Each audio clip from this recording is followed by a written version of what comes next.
الحمد لله نحمده ونستعينه ونستغفره ونؤمن به ونتوكل عليه ونعوذ بالله من شرور أنفسنا ومن سيئات أعمالنا من يهده الله فلا مضل له ومن يضلل فلا هادي له أشهد أن لا إله إلا الله وحده لا شريك له وأشهد أن سيدنا ونبينا ومولانا محمدا عبده ورسوله صلى الله وسلم وبارك على نبينا محمد وعلى آله وصحبه وسلم تسليما كثيرا كثيرا. أما بعد فيقول الله تبارك وتعالى: أعوذ بالله من الشيطان الرجيم. بسم الله الرحمن الرحيم. لا يسأل عما يفعل وهم يسألون. وقال الله سبحانه وتعالى: فلما وضعتها قالت رب إني وضعتها أنثى والله أعلم بما وضعت وليس الذكر كالأنثى. وقال الله سبحانه وتعالى: ثم لتسألن يومئذ عن النعيم. صدق الله العظيم. وقال رسول الله صلى الله عليه وسلم: من ابتلي من هذه البنات فصبر عليهن وعلمهن ورباهن كن له ستر من النار أو كما قال عليه الصلاة والسلام. எல்லா புகழும் புகழ்ச்சியும் அகிலத்தை படைத்து பரிபாலிக்கும் ஏகவல்லோன் அல்லாஹ் ஜல்ல ஜலாலுஹுக்கே உரித்தாகும். ஸலவாத்தும் சலாமும் எமது உயிரிலும் மேலான சய்யிதுனா முஹம்மத் ஸல்லல்லாஹு அலைஹி வஸல்லம் அன்னவர்கள் மீதும் அவர்களது குடும்பத்தார்கள், பரிசுத்த மனைவிமார்கள், உத்தம சஹாபாக்கள், தாபிஊன்கள், தபௌ தாபிஈன்கள் மற்றும் முஃமினான ஆண்கள் பெண்கள் அனைவர்கள் மீதும் என்றென்றும் உண்டாவதாக. கண்ணியத்துக்குரிய அல்லாஹ்வுடைய நல்லடியார்களே, அல்லாஹ் சுப்ஹானஹு வ தஆலாவினால் ஏவப்பட்ட ஏவல்களை எடுத்து நடக்குமாறும் அவனால் விலக்கப்பட்ட எல்லா விதமான பாவங்கள் மன்ஹியாத்துகள் இருந்தும் விலகி தவிர்ந்து நடந்து கொள்ளுமாறும் தக்வாவை கொண்டு வசியத்தை செய்து கொள்கின்றேன். அல்லாஹ்வுடைய நல்லடியார்களே, பல பொறுப்புகளை சுமந்து கொண்டு இந்த உலகத்துக்கு வந்திருக்கிறோம். இங்க வந்த பின்பு வாழ்ந்து கொண்டும் இருக்கிறோம். நாளுக்கு நாள் பல்லாயிரக்கணக்கானவர்கள் உலகத்தின் சந்தர்ப்பத்தை முடித்து கொண்டு நிரந்தரமான வாழ்க்கையை நோக்கி போய்கொண்டே இருக்கிறார்கள். ஒவ்வொரு நாளும் புதிய கபறுகள் தோண்டப்பட்டு கொண்டே இருக்கிறது. அந்த கபருக்குள் அடக்கப்படுபவர்கள் யாரென்று பூமிக்கு மேல் இருக்கிறவர்களுக்கு தெரியாது. கபரிஸ்தானத்தில் இருக்கும் அடுத்த இடம் அந்த மஹல்லாவில், அந்த ஊரில் இருக்கக்கூடிய இன்னொருவருடைய இடமாக இருக்கும். அந்த இடத்தை ஒரு வயோதிபர் பிடிக்க போகிறாரா, வாலிபர் பிடிக்க போகிறாரா, ஒரு ஆண் பிடிக்க போறாரா, பெண் பிடிக்க போறாரா, படித்தவர் பிடிக்க போகிறாரா, படிக்காதவர் பிடிக்க போகிறாரா, யாருக்குமே தெரியாது. அந்த அறிவு ரப்புல் இஸ்ஸத் அல்லாஹ்விடத்திலே இருக்கிறது. ஆனால் ஆச்சரியம் அதுவல்ல, எந்த பொறுப்புகளை செய்வதற்காக இந்த உலகத்துக்கு அனுப்பப்பட்டோமோ அந்த பொறுப்புகளை செய்து விட்டோமா,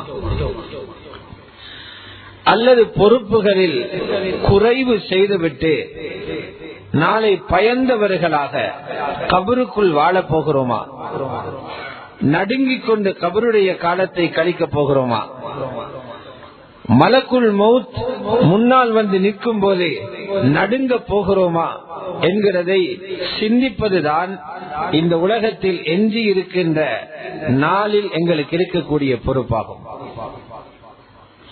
அல்லாஹுடைய நல்லடியார்களே, ரப்புல் இஸ்ஸத் அல்லாஹ் ஜல்ல ஜலாலுஹு இந்த உலகத்திலே அனுபவிப்பதற்காக ஏராளமான அருட்கொடைகளை, நிஅமத்துகளை தந்தான். அதை அனுபவித்துக் கொண்டிருக்கிறோம். அவன் குர்ஆனில் சத்தியமிட்டு சொல்லுகிறான், இந்த நிஅமத்துகளை பற்றி உங்களிடத்தில் கேட்போம், நீங்க பதில் சொல்லத்தான் வேண்டும் என்றான். ثُمَّ لَتُسْأَلُنَّ يَوْمَئِذٍ عَنِ النَّعِيمِ அந்த இன்பங்களை பற்றி நீங்கள் கேட்கப்பட்டே ஆகுவீர்கள் என்றான். ஒரு மனிதர் அப்துல்லாஹ் இப்னுல் முபாரக் ரஹிமஹுல்லாஹ் அவரிடத்தில் வந்து சொன்னார், நான் நேற்றிரவு ஒரு ரக்காத்தில் முழு குர்ஆனையும் ஓதினேன்.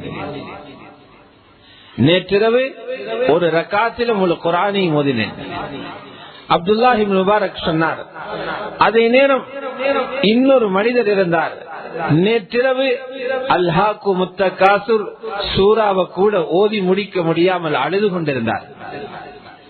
தன்னையே அப்துல்லாஹ் இப்னு முபாரக் சொன்னார்கள், தன்னை பற்றி தான் சொல்கிறார்கள். அல்ஹாக்கு முத்தகாசுர் அந்த சூராவிலே அல்லாஹ் சொல்லுகிற செய்திகளை எனது உள்ளத்தினால் ஜீரணித்துக் கொள்ள முடியாமல் சுபுகு வரை அழுது கொண்டிருந்தேன். அந்த சூராவுடைய இறுதி கடைசி ஆயத்து தான் இப்போது ஓதி காட்டப்பட்டது. நீங்கள் அனுபவித்த நிஅமத்துகளை பற்றி கேள்விகளுக்கு கேட்கப்படுவீங்க. சும்மா இருந்து யோசனை பண்ணி பாருங்க. ஒரு கோர்ட்ல இருந்து கடிதம் வந்திருந்தா, உங்களுக்கு ஒரு வழக்கு இருக்குது வாங்கண்டா, தூக்கம் எல்லாம் பறந்துடும், சாப்பாடு இறங்காது, நிம்மதி பறிபோயிடும். உலகத்தில் உள்ள மனிதனால் நிர்வகிக்கப்படுகிற ஒரு நீதிமன்றம், அந்த கோர்ட்டில என்ன நடக்க போகுதோன்னு ஒரு பயம். அல்லாஹ் மறுமைக்கு போக முன்னாலேயே இங்கே எங்களுக்கு நோட்டீஸ் அனுப்பிட்டான், கடிதம் இங்கே வந்துருச்சு. அந்த நீதிமன்றத்தில் நீங்க ஏறி இந்த நியாமத்துகளுக்கு பதில் சொல்லணும். கேட்க போறேன், நீங்க அனுபவித்த ஒவ்வொன்றுக்கும் நான் கேள்வி கேட்க போறேன். எவ்வளவு பயம், எத்தனை நியாமத்துகளுக்கு பதில் சொல்லணும். ரசூல் ஸல்லல்லாஹு அலைஹி வஸல்லம் ஒரு நாள் பகல் நேரம் மஸ்ஜிதில் இருக்கிறாங்க, பசியோடு இருக்கிறாங்க. முஸ்னதுல் இமாம் அஹ்மதில் பதிவு செய்யப்படுகிறது. அபூபக்கர் ரலியல்லாஹு அன்ஹு அந்த நேரம் வந்தாங்க. அதைத் தொடர்ந்து சையதுனா உமரும் வந்தாங்க. கேட்டாங்க, வளமைக்கு மாற்றமாக இந்த நேரத்தில் 2 பேரும் வந்திருக்கிறீங்க. சொன்னாங்க, யா ரசூலல்லாஹ், எங்கட பசி எங்களை கொண்டு வந்துருச்சு. வீட்டுல சாப்பிடுறது கொண்டும் இல்ல, அந்த பசி தான் எங்களை பள்ளிக்கு கொண்டு வந்தது. சஹாபாக்கள பசி பள்ளிக்கு கொண்டு வருது. ரசூலுல்லாஹ் சொல்றாங்க, உங்களை விட பசியில் நான் இருக்கிறேன். 3 பேருமாக சேர்ந்து அபூ தல்ஹா ரலியல்லாஹு அன்ஹு வீட்டுக்கு போறாங்க. அங்க ஒரு விருந்து நடக்குது. சின்னொரு ஆட்டுக்குட்டி அறுத்து ரொட்டிகளும் சுட்டு ரசூல் ஸல்லல்லாஹு அலைஹி வஸல்லம் அவர்களுக்கு சாப்பாடு கொடுக்க முதல்ல உணவு தயாராகும் வரைக்கும் அவர்களுடைய தோட்டத்தில இருந்து ஈச்சம்பழத்தை கொண்டு வந்து வச்சாங்க. ரசூல் ஸல்லல்லாஹு அலைஹி வஸல்லம் அந்த ஈச்சம்பழத்தை சாப்பிட்டு கொண்டு சொன்னாங்க, இந்த ஈச்சம்பழத்துக்கும் கியாமத்துல பதில் சொல்லணும். வீட்டில சாப்பாடு இல்லாம ஒரு மனிதனுடைய வீட்டில விருந்துக்கு போயிருக்கிறாங்க. அங்க கொடுத்த ஈச்சம்பழம், சாப்பாட்டுக்கு முன்னால கொடுத்த ஈச்சம்பழம், அந்த ஈச்சம்பழத்துக்கும் கேள்விகளுக்கு இருக்குது. ஹதரத் உமர் ரலியல்லாஹு அன்ஹு அவர்களுக்கு எவ்வளவு ஒரு வேகம் வந்துச்சு. அந்த ஈச்சம்பழ கொட்டை எடுத்து கீழே அடிச்சிட்டு கேட்டாங்க, இதுக்கும் கேள்வியா யார சொல்லலாம்? அப்ப ரப்பு எதை விட்டு விட போறான்? கியாமத்தில் எதுக்கு கேள்வி இல்ல. ரசூல் ஸல்லல்லாஹு அலைஹி வஸல்லம் சொன்னாங்க, உங்களோட உயிர் போகிற அளவுக்கு இருக்கிற பசிய அடக்கிற சாப்பாடு, சாக போறவன் சாப்பிடுற சாப்பாடு இருக்குது, எதையாவது திண்டு பிழைக்கிறான் அந்த சாப்பாடு, உங்களோட அவுரத்தை மறைக்கிற உடுப்பு, திறக்க கூடாத பகுதி அவுரத், அந்த அவுரத்தை மறைக்கிற அந்த உடுப்பு, வெயிலில் இருந்தும் மழையிலிருந்தும் பாதுகாப்பதற்கு தேவையான அளவு வீடு, இந்த மூன்றுக்கு மேலால இருக்கிற அவ்வளவுக்கும் பதில் சொல்லணும். இது எவ்வளவு ஒரு பயமாக்கி. அல்லாஹ்வுடைய நல்லடியார்களே, அந்த நியமத்துகளில ரப்புல் இஸ்ஸத் அல்லாஹ் கொடுத்த ஒரு நியமத்தான் அல்லாஹ் எங்களுக்கு தந்திருக்கக்கூடிய பிள்ளைகள். அந்த பிள்ளைகளையும் ரப்பு முடிவு செய்து அவனாக அனுப்புறான். சிலருக்கு ஆண்கள் மட்டும், சிலருக்கு பெண்கள் மட்டும், சிலருக்கு ரெண்டையும் கலந்து அனுப்புறான். ரப்பு சொன்னா, இது நீங்க சொல்லி நான் அனுப்பல, நான் முடிவு செஞ்சு தாரேன், அதை நீங்க பொருந்திக் கொள்ளணும். சிலருக்கு ஆசையாக இருக்கும், எங்களுக்கு எல்லாம் ஆம்பளை பிள்ளைகள் இருக்குது, ஒரு பெண் பிள்ளை இருந்தா வயது போன பிறகு எங்களை பாப்பாலே. அல்லாஹ் சொல்ல, இல்ல, இந்த முடிவு உங்களுக்கு எல்லாம் ஆம்பளை பிள்ளைதான். ஏன் இந்த ஆட்சிக்கு கீழே நீங்க எல்லாம் இருக்கிறீங்க, நான் சொல்ல நீங்க ஏற்றுக்கொள்ளணும். லில்லாஹி முல்கு ஸமாவாத்தி வல் அர்த், வானம் பூமியினுடைய மன்னன் அவன், வானம் பூமியினுடைய ஆட்சி அந்த அல்லாஹுக்கு இருக்கிறது. அவன் நினைச்சதான் படைப்பான். யஹ்லுகு மா யஷா. நீங்க என்ன ஆர்ப்பாட்டம் பண்ணினாலும் நீங்க சொன்னதை அவன் செய்ய தயாரில்லை. உலகத்தில் உள்ள எல்லா சக்திகளும் சேர்ந்தாலும் நீங்க சொல்றது அவன் செய்ய தயாரில்லை. அவன் நாடினது அவன் செய்வான். யஹ்லுகு மா யஷா.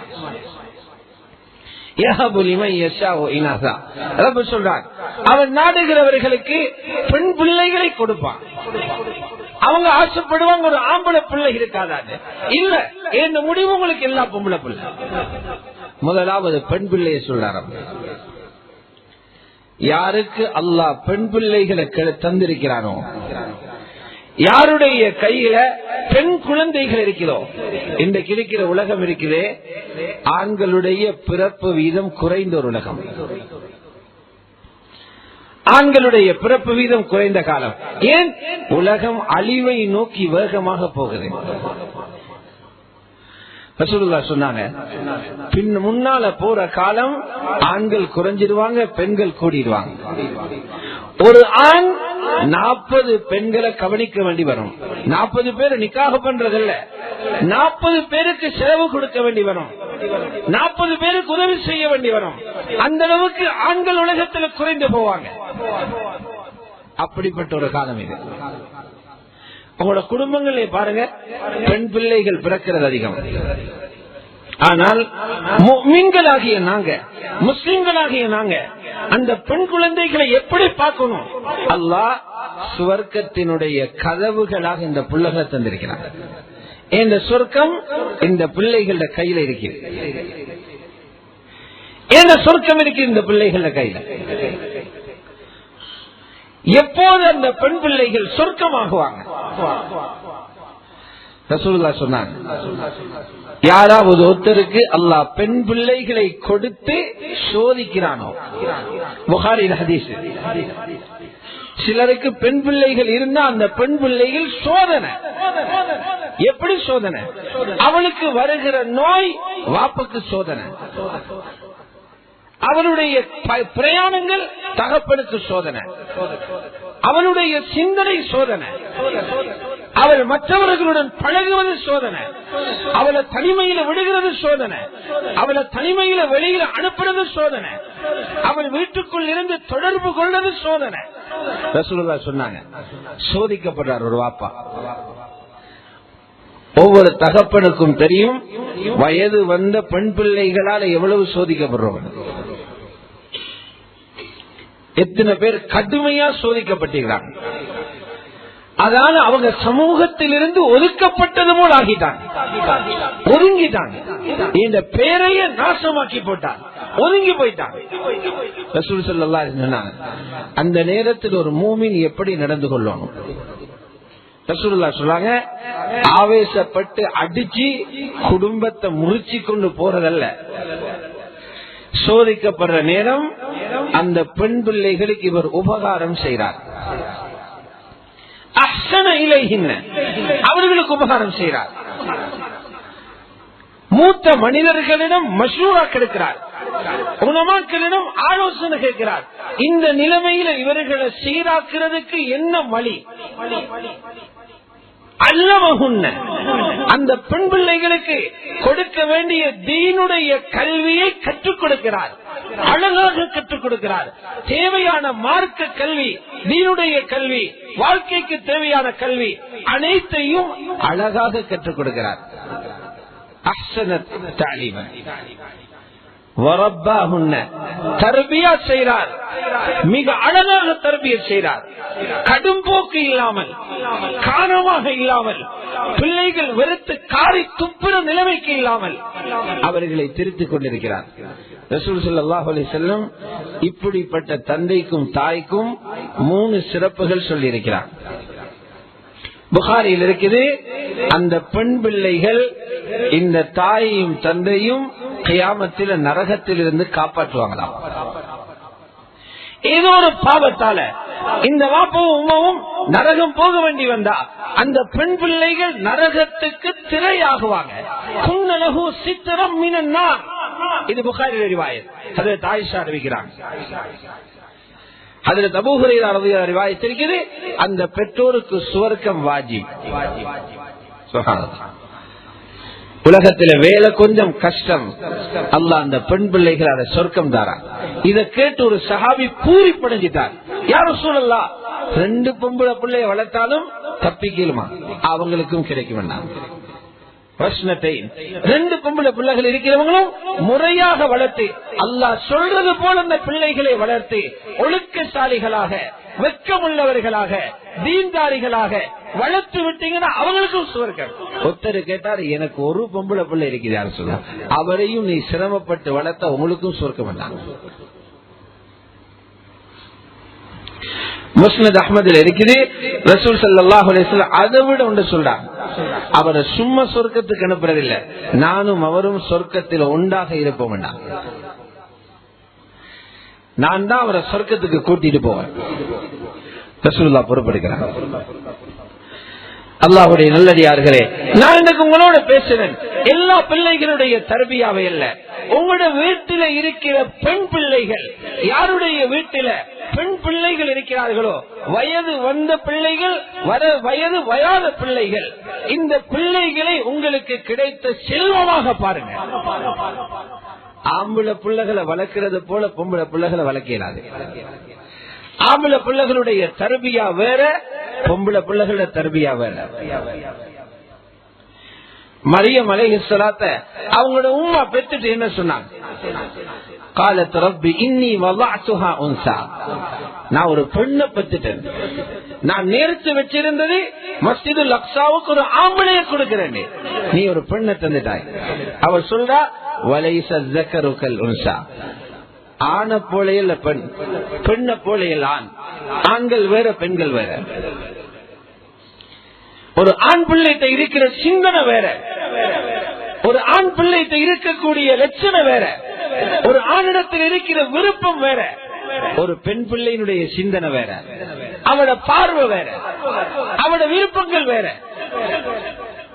அவட வேகம் வேற. பெண்ணுக்குள்ளது போல தர்பியா பெண்ணுக்கு கொடுக்கப்படும். இதை யாராவது சிந்திச்சோமா? அநேகமான வீடுகள்ல ஒரு அகப்பையால தான் எல்லாருக்கும் பங்குறாங்க. ஆண் பிள்ளையும் பெண் பிள்ளையும் ஒரே மாதிரி வளர்க்கிறாங்க. இது முற்றிலும் தவறானது. கியாமத்தில் ரப்பிடத்தில் மாட்டிக்கொள்ற வேலை இது. ரசூல் ஸல்லல்லாஹு அலைஹி வஸல்லம் 4 பொம்பளை பிள்ளைகளை வளர்த்து காட்டிட்டு போனவங்க. ரசூலுல்லாஹ் 4 குமரிகள், 4 பெண் பிள்ளைகளுடைய வாப்பா. ரசூலுல்லாஹ்க்கு ஆண் பிள்ளைகளை வளர்க்க கிடைக்க இல்ல, அவங்க சின்ன வயதிலே போயிட்டாங்க. ரசூல் ஸல்லல்லாஹு அலைஹி வஸல்லம் ஆண் குழந்தைகள் சின்ன வயதிலே மூத்தா போயிட்டாங்க. ஏன்? அதிலேயும் ஒரு ஹிக்மத் இருக்குது. அவர்கள் பெரிதாகிவிட்டால் நாளைக்கு அவர்கள் வாப்பவுடைய வாரிசாக தன்னை நபி என்று வாதிடலும். அதனால் ரப்புல் இஸ்ஸத் சொன்னான், முஹம்மது ஸல்லல்லாஹு அலைஹி வஸல்லம் எந்தொரு ஆணுக்கும் வாப்பவல்ல.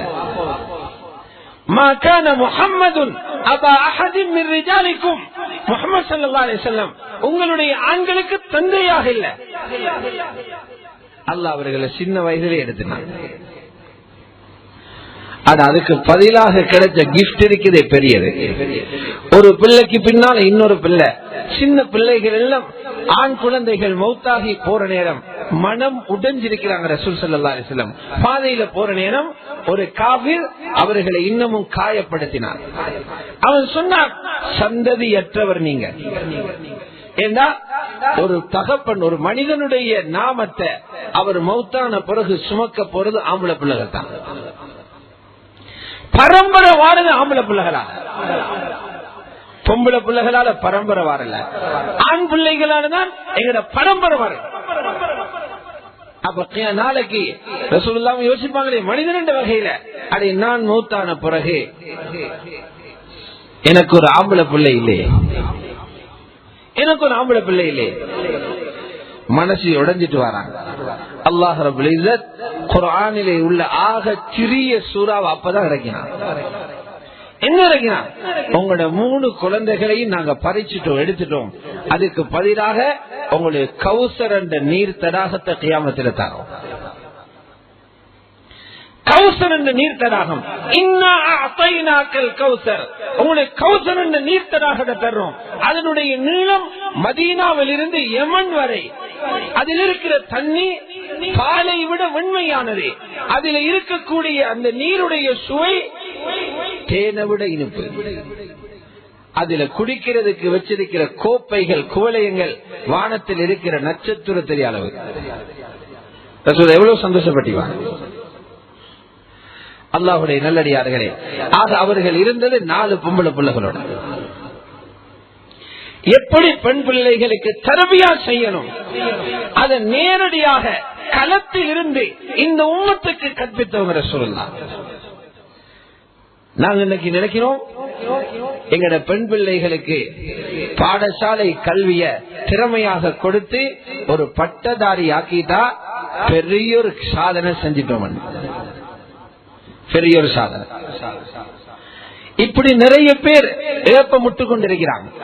பெரிய சாதனை செஞ்சிட்டோம். ஏன் இந்த மகள் இன்ன பட்டதாரி, அவட பேருக்கு பின்னால இப்படி ஒன்று இருக்குது, அப்படி ஒன்று இருக்குது. வாப்பட நோக்கம் மகளை பட்டதாரியாக்கி மகளால சம்பாதிக்கணும், அதால ஊர்ல புகழ் வாங்கணும், ஊர்ல புகழ் வாங்கணும், 4 பேர் அவனை தேடி வரணும். இப்படி 100% பெற்றோர்கள் உள்ளத்தில் ஆசை இருக்கு. அந்த வாப்ப யோசிக்கல, பெண்களில வைத்தியர்கள் கட்டாயம் தேவை. ஃபர்லு கிஃபாயா எவ்வளவு தேவையோ அவ்வளவு உருவாகணும், எல்லாரும் தேவையில்லை. அடுத்தடுத்த பதவிகளும் பட்டங்களும் அப்படித்தான், எவ்வளவு தேவையோ அவ்வளவு போதும். ஆனால் அந்த தகப்பன் யோசிக்கிறார் இல்ல, இந்த மகள் முதலாவது ஒரு மனைவியாக போறார். யாரோ ஒருத்தருக்கு மனைவியாக போறார். டாக்டர் ஆகல என்றாலும் மனைவியாக போறார், இன்ஜினியர் ஆகல என்றாலும் மனைவியாக போறார், பிரைம் மினிஸ்டர் ஆகல என்றாலும் மனைவியாக போறார், ஒரு டீச்சர் ஆகல என்றாலும் மனைவியாக போறார். அதுக்கு பின்னால் இந்த மகள் ஒரு தாயாக போறார். மனைவியாக நிக்கிறதுக்குள்ளத படிச்சு கொடுத்தன. அதுக்கு என்ன கோர்ஸ் கொடுத்திருக்கிறது? கையில குழந்தை கிடைச்ச பிறகு அந்த பிள்ளைய முறையாக வளர்க்கிறது ஒரு உம்மோட பொறுப்பு தானே. அவளுக்கு குழந்தை வளர்க்கிறதுக்குரிய பயிற்சியை கொடுத்திருக்கிறான். இதைத்தான் ரசூல் ஸல்லல்லாஹு அலைஹி வஸல்லம் கொடுத்தாங்க. ஒரு பெண் பிள்ளைக்குரிய, ஒரு பெண் பிள்ளையினுடைய மூல மந்திரம் என்ன தெரியுமா? ஒரு பெண் பிள்ளையினுடைய சிலபஸ் என்ன தெரியுமா? அல் ஹயா. அவட சிலபஸ், அவட மூல மந்திரம் வெக்கம். வெக்கம் என்கிறத வீட்டில் எழுதி வைங்க. அதுக்கு கீழே தான் பொம்பளை பிள்ளை வளர்க்கணும். வெக்கத்தை கீழே வளங்க. ஒரு பெண்ணுக்கு மதிப்பு ஆங்கிலம் பேசுறதல்ல, இதெல்லாம் கபரோட போய்த்திரும். கபரு மண் தின்றதோட அந்த மொழியில போயிடும். பிரெஞ்சு பேசுறதல்ல, அரபு பேசுறதல்ல. ஒரு பெண் பிள்ளையினுடைய சிறப்பு அவள் வெக்கத்தோட வாழ்றது. ஒரு பெண்ணுடைய மரியாதையே வெக்கம் தான். வெக்கம் இல்லைன்னா அந்த பெண் சாக்கடை, ஒரு மரியாதை அவளுக்கு இல்லை. ஆட வெக்கத்தை உங்களுக்கு புத்தகம் படிச்சு கொடுத்து கொண்டு வரையிலாது, ஸ்கூல்ல கொண்டு வரையிலாது. வெக்கம் கொண்டு வாரது ஈமாண்ட வேலை. ஈமான படிக்கிற அளவுக்கு ஒரு பெண் பிள்ளை இடத்துல வெக்கம் வரும். ரசூலுல்லாஹ் சொன்னாங்க, ஈமானில 70க்கு மேற்பட்ட கிளைகள் இருக்குது. அதில் ஒரு கிளை தான் ஹயா, வெக்கம். வல் ஹயாஉ ஷுஅபத்தும் மினல் ஈமான். வெக்கம் ஈமானுடைய கிளைகளில் ஒரு கிளை. ரசூலுல்லாஹ் சொன்னாங்க, வெக்கம் ஓவரா வரக்கூடாது. இப்படி அப்படி ஒரு நோய்க்கு இன்னைக்கு. அதனால எங்களை பிள்ளை எல்லாரோட பேசணும், வாரவங்க எல்லாரோட கலக்கணும். இத பார்த்து வாப்புக்கு சந்தோஷம். எங்கட பிளக் எங்க அடிபட்டிக்குன்னு பாருங்க, மாறிப்பட்டிருக்கு. இத பார்த்து வாப்புக்கு சந்தோஷம். மனைவி எல்லாரோட கலக்கிறத பார்த்து சந்தோஷப்படுற கணவனும் இருக்கிறார். இவங்கதான் ரோஷம் இல்லாத மாப்பிளமார், ரோஷம் இல்லாத ஆட்கள். ஒரு பெண்ணுடைய மரியாதை வெக்கம் தான். வெக்கம். ரசூலுல்லாஹ் சொன்னாங்க, கூடாத வெக்கம் ஒன்று இல்ல. வெக்கம் இருந்தா அது எல்லாமே கைர் தான். அல் ஹயாஉ லா யதி இல்லா பிகைர். வெக்கம் நல்லதை மட்டும்தான் கொண்டு வரும். வெக்கத்தால கூடாத ஒன்று மனிதன் வராது. புகாரில் இருக்குது, ஒரு சஹாபி அவருடைய தம்பிக்கு புத்தி சொல்றாரு, இப்படி எல்லாம் வெக்கப்பட்டு பின்னுக்காக இருக்காதே, நீனும் முன்னுக்கு வா. ரசூலுல்லாஹ் சொன்னாங்க, அப்படி நீங்க அவருக்கு சொல்ல போவானோ, வெக்கத்துல நலவுதான் இருக்கா, வெக்கத்துல நலவுதான் இருக்கு.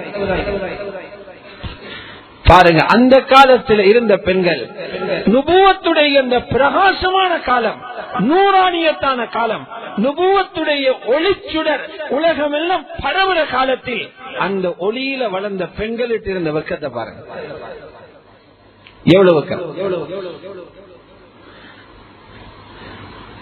ரசூல் ஸல்லல்லாஹு அலைஹி வஸல்லம் மனைவி சௌதா ரலியல்லாஹு அன்ஹா ஒரு தேவைக்காக ரசூலுல்லாஹ்ட்ட கேட்டுட்டு போறாங்க. வீட்டுக்கு வெளியில போறாங்க. இஷா நேரம், இஷாவுடைய நேரம். ஹஜ்ரத் உமர் ரலியல்லாஹு அன்ஹு இருட்டில இருந்து கொண்டு சொன்னாங்க, சௌதா நீங்க தான் போறன்னு எங்களுக்கு தெரியும். இவ சும்மா ஒரு குமரி பெண் அல்ல, ஏற்கனவே ஒரு திருமணமாகி விதவையாகி அதுக்கு பிறகு ரசூலுல்லாஹ்வோட வாழ்ற அனுபவம் உள்ள ஒரு பெண். ஹஜ்ரத் உமர் சொல்றாங்க, சௌதா நீங்க தான் போறண்டு விளங்குது. ஃபர்தா போட்டதால விளங்கலன்னு நினைச்சீங்க, நீங்க போறண்டு விளங்குது. பயணம் போன சௌதா ரலியல்லாஹு அன்ஹா பயணத்தை நிறுத்திட்டு வீட்டுக்குள்ள ஓடி வந்தாங்க. சொன்னாங்க, யா ரசூலல்லாஹ் நான் போக வெளிக்கிட்ட பயணத்தை போகல, இப்ப மக்கள் கெட்டு போயிட்டாங்க, மக்கள் கெட்டு போயிட்டாங்க. நான் பாதையில போற நேரம் பாதையில இருந்து ஒரு ஆண் என்ன கிண்டல் பண்றார். சுப்ஹானல்லாஹ், வெக்கத்தை பாருங்க. ஒரு ஆண் கிண்டல் பண்ணின உடனே அந்த பெரிய மூத்த பொம்பளை பயணத்தை நிறுத்திட்டு ஓடி வருது. எங்களை பிள்ளைகள் இப்படியா வளர்த்திக்கிறோம், நாங்க அப்படியே வளர்த்திக்கிறோம். என்ன கல்லா பாதுகாக்கணும், அவனோட பக்கத்துல சீட்ல உட்கார்ந்து பேசிடுவாங்க பிள்ளைகள். வெக்கத்திர வரை விளக்கிடத்தை மாத்தின சமூகமாக மாறி போயிட்டோம். பெண்களுக்கு கொடுக்கப்படணும், உங்களோட பெண் பிள்ளைகளுக்கு கொடுக்கப்படணும் வெட்கம். இது பெண்களுக்குரிய அடிப்படை. ரசூல் ஸல்லல்லாஹு அலைஹி வஸல்லம் மகள் போறாங்க, ஃபாத்திமா ரலியல்லாஹு அன்ஹா. யாரிடத்துல போறாங்க? வீட்டில வேலை செய்து செய்து கைகளில் எல்லாம் காயங்கள் வந்து பழுது வந்து கணவர் தான் அனுப்பினார், மாப்பிள்ளை தான் அனுப்பினார். உங்களோட வாப்ப கிட்ட அடிமைகள் வந்திருக்கிறாங்க, அங்க போயிட்டு நீங்க ஒரு அடிமையை கேட்டுக்கிட்டு வாங்க, உங்களோட வேலைக்கு உதவியாக இருக்கும். புகாரியில் இருக்குது. அந்த மகள் போறாங்க. போனா ரசூல் ஸல்லல்லாஹு அலைஹி வஸல்லம் சில ஆம்பளகளோட கதைச்சி கொண்டிருக்கிறாங்க. ரசூலுல்லாஹ் யாரு? ஊருடைய தலைவர், உம்மத்துடைய தலைவர், மதீனாவுடைய அரசர். இன்றைக்கு ஒரு மகள் வாப்ப நண்பர்களோட பேசிக்கொண்டிருக்கிற நேரம் அதுக்குள்ள வந்து அவவும் உட்கார்ந்துருவா. இது நாங்க பழக்கிக்கிற பழக்கம். ஹஜ்ரத் ஃபாத்திமா ரலியல்லாஹு அன்ஹா தூரத்தில் இருந்து கண்டவுடன் திரும்பி வந்துட்டான். இது மகளுக்கு கொடுத்திருந்த வெக்கம். ஆண்களோடு வாப்ப இருக்கிற நேரம் நானும் போயிட்டு உட்காரப்படாது, நானும் அதுக்குள்ள போய் எந்த வேலையை பேசக்கூடாது. வெக்கம் அவர்களை திருப்பி அனுப்புது. ஆனா ரசூலுல்லாஹ் பார்த்துட்டாங்க, மகள் வந்துட்டு போறா. ராவு போயிட்டு அங்க வீட்டுல தேவையானதை கதைச்சிட்டு வந்தாங்க. சீரால எழுதுறாங்க, ஹஜ்ரத் ஃபாத்திமா ரலியல்லாஹு அன்ஹா மௌத்தாகிற நேரமே ஒரு 33 வயது. 33 வயது. பாதையில் இறங்கி நடக்கிற நேரம் 60-70 வயது கிழவி போல நடப்பாங்களாம். தந்த நட இன்னொருவன ஃபித்னா வாக்கப்படாது. இது எங்கட ரசூலுல்லாஹ் வளர்த்த பொம்பளை பிள்ளை. எங்கட ரசூலுல்லாஹ் வளர்த்த பொம்பளை பிள்ளை எங்களுக்கு காட்டினாங்க. நானும் 4 பெண் பிள்ளைகளை வளர்த்தவன். 4 பேரையும் சொர்க்கவாதியாக்கி அனுப்பிட்டு தான் போனாங்க. 3 பேரை முன்கூட்டியே கபருக்கு அனுப்பிட்டாங்க, சொர்க்கத்துக்கு அனுப்பிட்டாங்க. 4வது ஆள் ஃபாத்திமா ரலியல்லாஹு அன்ஹா அவர்களை விட்டுட்டு போனாங்க. காதுக்குள்ள சொல்லிட்டு போனாங்க, 6 மாதத்துல நீங்க தான் வந்து என்னோட சேர்ந்துக்குவீங்க. 4 பேரை வளர்த்தவங்க சொல்லலாம். அன்றைக்கு இருந்த பெண்களுடைய சரித்திரங்களை பார்த்தா நாங்க வளர்க்கிற பிள்ளைகள் எவ்வளவோ தூரத்தில் இருக்கிறாங்க. குர்ஆனில் இருந்து தூரத்தில் இருக்கிறாங்க, ஷரியத்தில் இருந்து தூரத்தில் இருக்கிறாங்க. அந்த குர்ஆனை வச்சுதான் கபரில கேள்வி வரப்போகுது. கபரில கேட்க போறாங்க, யார பின்பற்றி நீ போனாய் என்று. கேள்விகளை பாடமாக்கிட்டு போயிட்டு அங்க புல்லடி இடையிலாதே, அங்க அப்படி எழுதிடாதே. குர்ஆனை முன்னிறுத்தி வாழ்ந்திருந்தா தான் இந்த இமாம் குர்ஆன் என்று சொல்லேன். கபரில் அப்படி ஒரு கேள்வி இருக்குது, உன்னை இமாம் யாரு? யார முன்னுக்கு வச்சு நீ வாழ்ந்துட்டு போனாய்? குர்ஆனையா? சுப்ஹானல்லாஹ். அவர்களுடைய சரித்திரங்கள் இந்த உலகத்திலே பெரிய ஆச்சரியமாக பார்க்கப்படுகிற சரித்திரம். அஸ்மா பின்த் உமைஸ் ரலியல்லாஹு அன்ஹா ரசூல் ஸல்லல்லாஹு அலைஹி வஸல்லம் வந்தாங்க. அவங்களோட மகளிட்ட வந்தாங்க, ஃபாத்திமா நாயிட்ட. ஃபாத்திமா ரலியல்லாஹு அன்ஹா நோயில இருக்கிறாங்க, கடைசி நோய். 2 பேரும் கதைச்சு கொண்டிருந்தாங்க.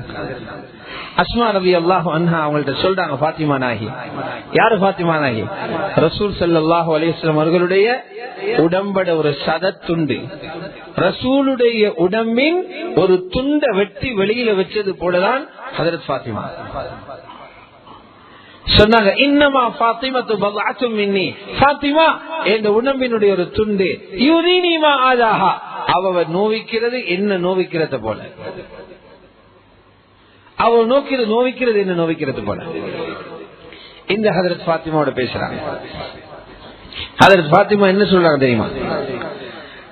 நாங்க எல்லாரும் சேர்ந்து ஒரு ஹோட்டல்ல போயிட்டு தின்னுவோம், அதையா பேசினாங்க.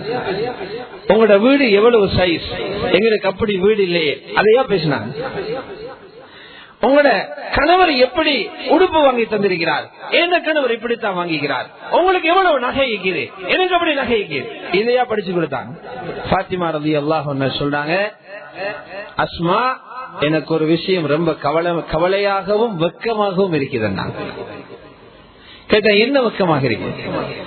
நான் இவ்வளவு நாளும் பருவ வயது அடைஞ்சதில் இருந்து எந்த ஒரு அந்நிய ஆணும் மஹரம் இல்லாத ஆணும் என்ற உடலை பார்க்காம மறைச்சித்தான் வாழ்ந்து வர்றேன்.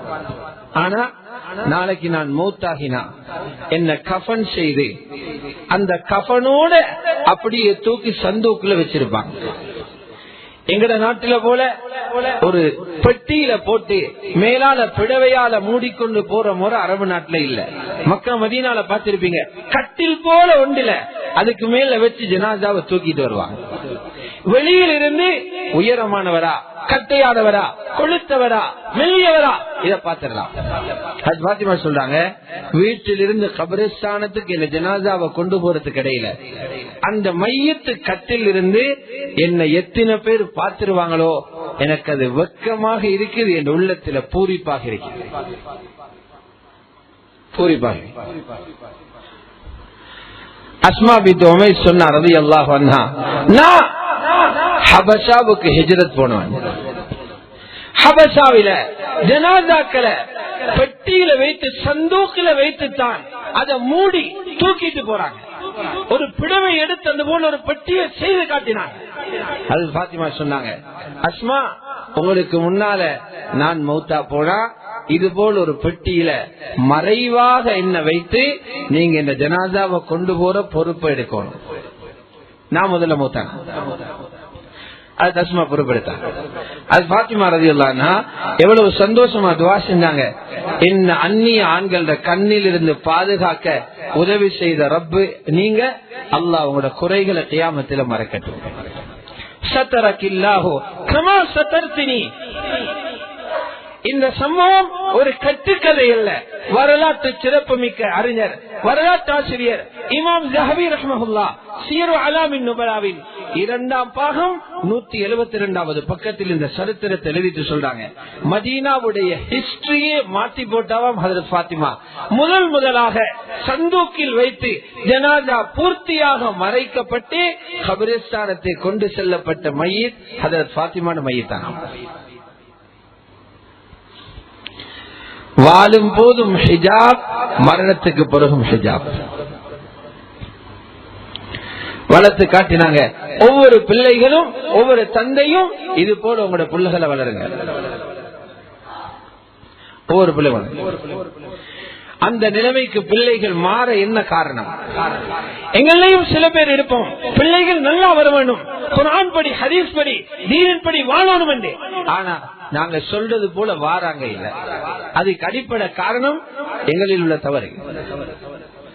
நாங்க பிள்ளைகளோட இணையல்ல.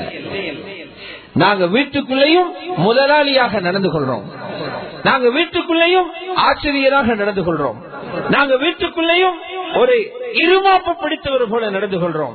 பிள்ளைகளோடு தந்தையாக நடந்து கொள்ளல. ரசூலுல்லாஹ் நடந்து கொள்வாங்க. ரசூல் நடந்து கொள்வாங்க. ரசூல் ஸல்லல்லாஹு அலைஹி வஸல்லம் மனைவி சொல்றாங்க, ஆயிஷா ரலியல்லாஹு அன்ஹா, எனக்கு ஆச்சரியமாக இருந்தது, புகாரியில் இருக்குது, எனக்கு ஆச்சரியமாக இருந்தது. ஒரு நாள் ஹஜ்ரத் ஃபாத்திமா வந்தாங்க. மகளை கண்ட உடனே ரசூல் ஸல்லல்லாஹு அலைஹி வஸல்லம் எழும்பி நின்னுட்டாங்க. மர்ஹபான்னு கூப்பிட்டாங்க. மிச்சம் தூரத்தில் இருந்து 300 மைல் இருந்து வரல, பக்கத்து வீடு, பக்கத்து வீடுல இருக்கிறாங்க. தூரத்தில் இருந்து 4-5 வருஷத்துக்கு பிறகு வரல, ஏர்போர்ட்ல சந்திக்க இல்ல, பக்கத்து வீட்டில் இருக்கிற மகள், ஒரு நாளைக்கு பல தடவைகள் காண்ற மகள், மகளை வரவேற்கிற மகள் எழும்பி நின்று காம இலைஹா வரஹப பிஹா, எழும்பி நின்று மர்ஹபா, வாங்க வாங்க என்று கூப்பிட்டு நெத்தியில முத்தமிடுறாங்க. பல பிள்ளைகளோட உம்மா அந்த மகள், சின்ன பிள்ளை அல்ல, நெத்தியில முத்தமிட்டு தான் உட்கார்ந்த இடத்துல மகளை உட்கார வைக்கிறார். இப்படி ஒரு வாப்ப நெருங்கி பழகினா, தனது அன்பை பிள்ளைகளுக்கு வழிகாட்டினா, ஒரு நாளும் அந்த பிள்ளைகள் நெறி தவறி ஒழுக்கம் இல்லாம போக மாட்டாங்க. ஒழுக்கம் இல்லாம போக மாட்டாங்க. ரசூல் ஸல்லல்லாஹு அலைஹி வஸல்லம் திருமணம் முடிக்க முதல்லையும் பிள்ளைகளோடு இரக்கமாக பேசுவாங்க. நிக்காஹுடைய விஷயங்கள் கூட அவர்களோட கலந்தாலோசித்து தான் செய்வாங்க. அல்லாஹுடைய நல்லடியார்களே, மூத்த மகளை கொடுத்தாங்க, ஸைனப் ரலியல்லாஹு அன்ஹா. அவர்களை முடிச்சு கொடுத்தாங்க மனைவியில தாத்தர மகனுக்கு. ஹஜ்ரத் ஹதீஜாவுக்கு தான் 4 பிள்ளைகளும் கிடைச்சது. 4 பெண் பிள்ளைகளும் ஹதீஜா மூலம் பெற்றுக் கொண்டது. மூத்த மகளை முடிச்சு கொடுத்தாங்க. மனைவியிட சகோதரியிட மகன் ஆசிபுன் ரபி, அவங்களுக்கு கிடைச்ச மகள் தான் உமாமா ரலியல்லாஹு அன்ஹா. சின்ன பிள்ளை. ரசூலுல்லாஹ் அந்த பேர பிள்ளையோட எவ்வளவு வரக்கம். தொழும் பொழுது கையில தூக்கிக்கிட்டு தொழுவாங்க. ருக்கு சுஜூதுக்கு போற நேரம் கீழே வைப்பாங்க. திரும்ப கியாம கிளம்புற நேரம் கையில தூக்கிடுவாங்க. அவ்வளவு வரக்கம். இந்த மகள் சுப்ஹானல்லாஹ் எவ்வளவு ஈமான கொடுத்திருந்தாங்க. மகளிட்ட மஷூரா கேட்டாங்க, ஆசிபுன் ரபிக்கு முடிச்சு கொடுக்கவாங்க. அவர்கள் தந்தையோட எவ்வளவு இரக்கம். கணவன் இஸ்லாத்துக்கு வரல என்றாலும் தன்னை இஸ்லாத்துக்குள்ள நினைச்சு கொண்டாங்க. குடும்பத்தில் அவ்வளவு பேரும் ஹிஜ்ரத் போயிட்டாங்க மதீனாக்கு. உம்மா மௌத்தா போயிட்டாங்க. அவ்வளவு பேரும் ஹிஜ்ரத் போயிட்டாங்க. ஹஜ்ரத் ஜைனப் ஹிஜ்ரத் போகல. ஏன்? கணவனோட இருந்து கணவனையும் நரகத்திலிருந்து பாதுகாக்கணும். அப்ப முஸ்லிமும் காபிரும் நிக்காக முடிச்சு வாழ்றது தடை இல்ல. ஹிஜ்ரத்துக்கு பிறகு அந்த தடை வந்துச்சு. பத்ர் யுத்தம் நடக்குது. மருமகன் மாமக்கு எதிராக வாள் தூக்கிட்டு போறார். ஆசிபுன் ரபி காபிர்களோட போறார். ரசூலுல்லாஹ்க்கு எதிராக கைதியாக பிடிபட்டார். கைதிகள் 400 தங்க காசு கட்டணும். நிபந்தனை விதிக்கப்படுது. அப்பதான் விடுதலை செய்வோம். இங்கிருந்து ரசூலுல்லாஹ் மகள் பாக்கிறா, கணவனை எப்படியாவது பாதுகாக்கணும்.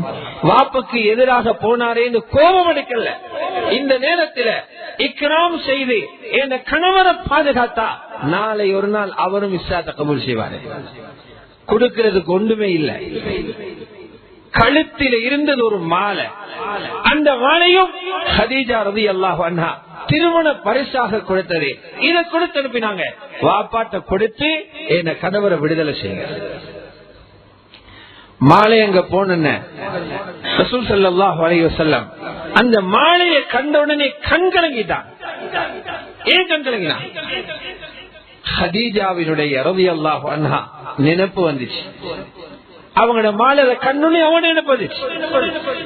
உடனே சஹாபாக்கள் சொல்றாங்க, ரசூலுல்லாஹ்வை ஆத்திரம் ஊட்டலாது, கவலைப்பட வைக்கலாது. யா ரசூலுல்லாஹ், மருமகனை இலவசமா விடுதலை செய்வோம். அப்பதான் நிபந்தனை விதிச்சாங்க. மகளை பாதுகாப்பாக மதீனாவுக்கு அனுப்புற உத்தரவாதம் தந்தா உங்களை விடுதலை செய்வோம். அவர்கள் அனுப்பப்பட்டாங்க. அனுப்பப்படும் போது எதிரிகள் தாக்கினாங்க. ஒட்டகத்திலிருந்து கீழே விழுந்து ஒரு கல்லில விழுந்தாங்க.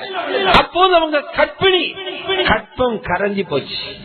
அந்த வருத்தத்தில் பல ஆண்டுகளுக்கு பின்னால் வஃபாத் ஆகிறாங்க. ஆனால் அந்த பெண்ணுடைய முயற்சி சில வருடங்களுக்கு பிறகு கணவர் உதவி தேடி வந்திருந்தார். அந்த நேரம் அவருக்கு உதவி செய்து அவருக்கும் கலிமாவை வாங்கி கொடுத்து கணவரையும் முஸ்லீம் ஆக்கியது தான் ஹஜ்ரத் ஜைனப் உலகத்தை விட்டு போனார். ரசூல் ஸல்லல்லாஹு அலைஹி சொன்னாங்க, என் மகளுக்கு இவ்வளவு கஷ்டங்கள் வர்றது என்ன நேசித்ததால. இவ்வளவு கஷ்டம் வந்து நேசித்தார். இது அவர்கள் வளர்த்த மகள். நாளைக்கு இந்த 4 பிள்ளைகள் அதுக்கு பின்னால ஹஜ்ரத் உம்மு குல்சூமை ஹஜ்ரத் உஸ்மானுக்கு முடிச்சு கொடுத்தாங்க. ஹஜ்ரத் அவங்க மௌத்தான பிறகு ஹஜ்ரத் ருக்கையாவை முடிச்சு கொடுத்தாங்க. பத்ரி யுத்தத்துக்கு போற நேரம் ருக்கையா ரலியல்லாஹு அன்ஹா வருத்தம் கஷ்டத்தில் இருக்கிறாங்க. சக்கராத்துல ரசூல் ஸல்லல்லாஹு அலைஹி வஸல்லம் எவ்வளவு மகளோட இரக்கம். தனக்கு நிக்க முடியல, தீனுக்காக போகணும். மருமகனுக்கு சொன்னாங்க, நீங்க நின்று மகளை பாருங்க, நீங்களும் பத்ரில கலந்து கொண்ட கூலி கிடைக்கும். அதனாலதான் ஹஜ்ரத் உஸ்மான் பத்ர் சஹாபாக்கள் சேர்க்கப்படுகிறார். ஆனால் அவர் பத்ரில கலந்து கொள்ளல. ஏன்? ரசூலுல்லாஹ்வோட பொறுப்பு அவர் செஞ்சதால. அல்லாஹ்வுடைய நல்லடியார்களே, இது ஒரு பெரிய அமானிதம், இது ஒரு பெரிய சுமை. அதனால உங்களோட பெண் பிள்ளைகளுடைய விடயத்தில் ரொம்ப கவனம் செலுத்துங்க. இதுக்கு கியாமத்தில தனியாக பதில் சொல்ல வேண்டி வரும். பெண் பிள்ளைகளுக்கு முதலாவது வெட்கத்தை படிச்சு கொடுங்க. வெட்கம் வந்துருச்சுன்னா ஆட ஒழுக்கமாகும், பயணம் ஒழுக்கமாகும். வெட்கம் உடுப்பில தெரியணும், வெட்கம் செருப்பில தெரியணும், வெட்கம் நடையில தெரியணும், வெக்கம் கணவனோட தெரியணும், வெக்கம் நண்பிகளோட தெரியணும். அந்த வெக்கம் இந்த பிள்ளைகள் தெரிக்கிறான்னு பாருங்க. வெக்கத்தை அடிப்படையாக வச்சு உங்களோட பிள்ளைகளை வளருங்க. இரண்டாவது விஷயம், அல்லாஹ்வுடைய ரசூலுடைய முஹப்பத்தை சின்ன வயதிலே பிள்ளைகளுடைய கல்வியில உண்டாக்குங்க. அல்லாஹ்வுடைய ரசூலுடைய முஹப்பத்தை, தீனுடைய முஹப்பத்தை அவர்களுடைய கல்வியில உண்டாக்குங்க. கணவனோடு நடந்து கொள்கிற முறைகளை ஷரியத்துடைய பார்வையில கற்றுக் கொடுத்த பிறகு திருமண வாழ்க்கையில் அவர்களை இணைச்சிடுங்க. அல்லாஹு சுப்ஹானஹு வ தஆலா இந்த பெரிய சுமையான அமானிதம், பெண் பிள்ளைகளின் அந்த அமானிதத்தை சரியாக பேணி நடப்பதற்கும் அவர்களுக்கு ஒரு முரப்பியாக தர்பியா கொடுக்கும் ஒரு சிறந்த தகப்பனாகவும் வாழக்கூடிய பாக்கியத்தை எங்கள் அனைவர்களுக்கும் வல்லவன் அல்லாஹ் தந்தருள்வானாக. குடும்பம் குடும்பமாக நாளை கியாமத்தில் சுவர்க்கத்தையும் அதற்கு முந்திய கட்டங்களையும் சந்தோஷமாக அமைப்பதற்கு வல்லவன் ரஹ்மான் அல்லாஹ் எங்கள் அனைவர்களுக்கும் தௌஃபீக் செய்வானாக. وآخر دعوانا أن الحمد لله رب العالمين.